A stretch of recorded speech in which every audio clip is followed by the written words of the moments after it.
Ils m'ont changé contre ce bébé mort, c'est-à-dire je porte l'identité d'un bébé mort. Je suis personne, je suis rien. Je m'appelle Brahim Kermaoui, on m'appelle l'enfant égaré. J'ai eu une enfance assez difficile où j'ai eu de la maltraitance. Mon père nous a abandonnés à l'âge de 6 ans, 7 ans. Il a divorcé avec ma mère. Et ma mère, à cause du divorce, a joué psychologiquement, elle a été atteinte. C'était une galère parce qu'elle ne payait pas d'électricité, elle ne payait pas le gaz, elle ne payait pas le loyer. Ça veut dire qu'on se retrouvait sans lumière, sans électricité, sans d'eau chaude. C'était un enfer. Son frère, qui vivait chez elle, il squattait, il avait pas de situation, il était alcoolique. Il rentrait tous les soirs bourré et tout le temps c'était des problèmes, des cris. C'est compliqué de vivre avec ça en tant qu'enfant. J'en ai souffert, ouais, j'en ai souffert. Quand j'étais enfant, vous vous rendez compte, je pensais au suicide. C'est super difficile de grandir avec ça. Après on s'accroche. Je traînais un petit peu le soir, mais c'était pas méchant, hein. Je squattais avec les grands. Et on faisait le monde, on discutait, tout ça à l'arrêt de bus. Et je vois le frère de ma mère, mon oncle, qui rentre dans la petite rue où j'habite, la rue de Seine. Et je dis, ouais, il était 1 h du matin, tu vois, il y a mon oncle là, vite, il faut que je rentre. Il est arrivé, il m'a attendu devant la porte. Et moi, je suis arrivé, et il m'a dit, ouais, qu'est-ce que tu fais dehors? Je t'ai vu, tu étais avec les grands du quartier, tout ça. Et là, il a commencé à me mettre des coups de poing. Il a commencé à me frapper, des coups de poing au visage. J'ai failli m'évanouir. J'ai réussi à me dégager. J'avais plein de sang. En fin de compte, ils m'ont placé à la DAS. L'éducateur qui s'occupait de moi, M. Pierre, a demandé une réunion.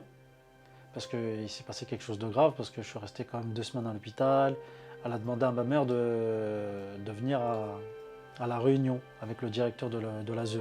Et c'est là que tout s'écroule en fin de compte. En une infraction de seconde. C'est là qu'elle dit à l'interprète, en fin de compte, Brahim Kermaoui, je l'ai adopté. C'est pas mon fils. J'en peux plus. Elle commence à dire, ouais, garde-le, il me coûte trop cher. C'est là que j'ai su que j'étais adopté.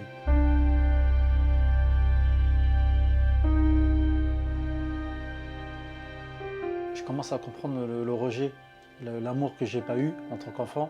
En fin de compte, ils m'ont pris pour combler leur trou comme ils n'arrivaient pas à avoir d'enfants. J'ai 43 ans et je pense tous les jours.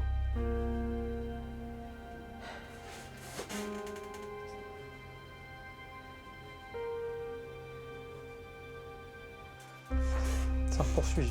Je sais que jusqu'à ma mort, ça me poursuit. Et des fois, j'ai une colère, j'ai une rage. J'ai aucune identité. Et ma mère, elle veut rien dire. Je lui ai posé des questions, après ma mère m'a raconté pas mal d'histoires. Ouais, ta mère, elle est morte d'un accident de voiture. Elle m'a expliqué qu'en fin de compte, c'était une femme de ménage qui vivait avec eux au Maroc. Elle était âgée, elle a eu un enfant. Et comme elle n'avait pas les moyens, elle m'a vendu pour 200 dirhams. C'est l'équivalent de 20 euros. Je vaux 20 euros. Et après, je lui ai dit, ouais, mais elle habite où? Elle vit où? Dis-moi les informations. Après, j'ai su quelques années après que mes parents adoptifs, comme ils n'avaient pas d'enfants, ils avaient pris un bébé prématuré le 22 août 1978. 15 jours après, il est mort. Et ils sont repartis à l'hôpital de Berkane.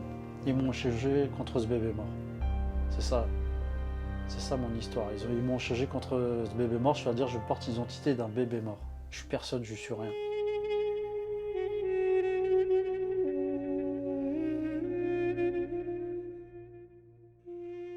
J'ai su qu'en fin de compte au Maroc, j'étais pas le seul. Il y a eu plus de 30 000 bébés qui ont été volés au Maroc dans les années 70 jusqu'à 80. Quand une maman a accouché, les infirmières ou les médecins prenaient le bébé et soi-disant partaient le laver. Ils revenaient les mains vides, disaient comme quoi le bébé était mort. Les bébés étaient revendus à des familles riches qui vivaient en Europe. Je suis parti au Maroc, je suis resté 2 mois et demi. Je suis parti voir un juge, je suis parti voir un avocat au Maroc pour leur demander de l'aide. Et eux, ils m'ont dit que c'est très compliqué. C'est trop compliqué, pourquoi? Parce que je ne suis pas le seul. Et je leur ai dit que voilà, que je porte l'identité d'un bébé mort, comment je peux faire pour retrouver mon identité. La loi islamique interdit de déterrer les corps pour prendre l'ADN là-bas au Maroc. Ils m'ont dit la seule chose, c'est de contacter le roi Mohammed VI, Sa Majesté.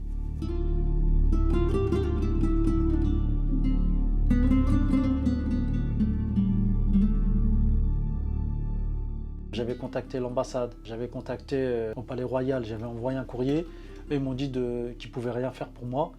Et je me suis dit, je pense que faire un sacrifice, me faire entendre, ça là, peut-être ça va aboutir à quelque chose.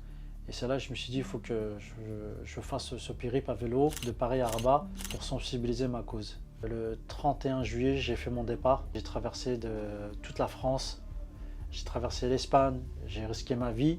Je me suis arrivé devant le Palais Royal, j'ai essayé de prendre une photo pour montrer aux gens que je suis arrivé là. Et les policiers sont arrivés, ils m'ont dit ouais, t'as pas le droit de prendre de photos, je respecte mon histoire. Ils m'ont dit de circuler. J'attendais des coups de fil, des gens qui puissent faire quelque chose et tout le monde m'a abandonné.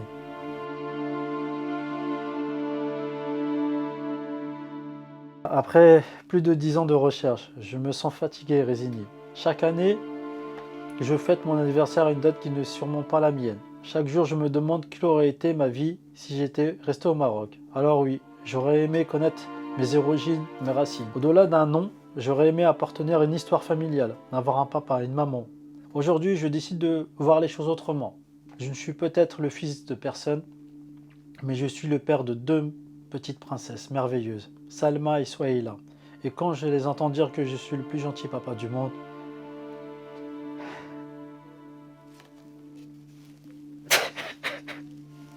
je me dis que ma présence sur Terre prend tout son sens. Je m'applique à leur transmettre tous les jours de l'amour et des valeurs.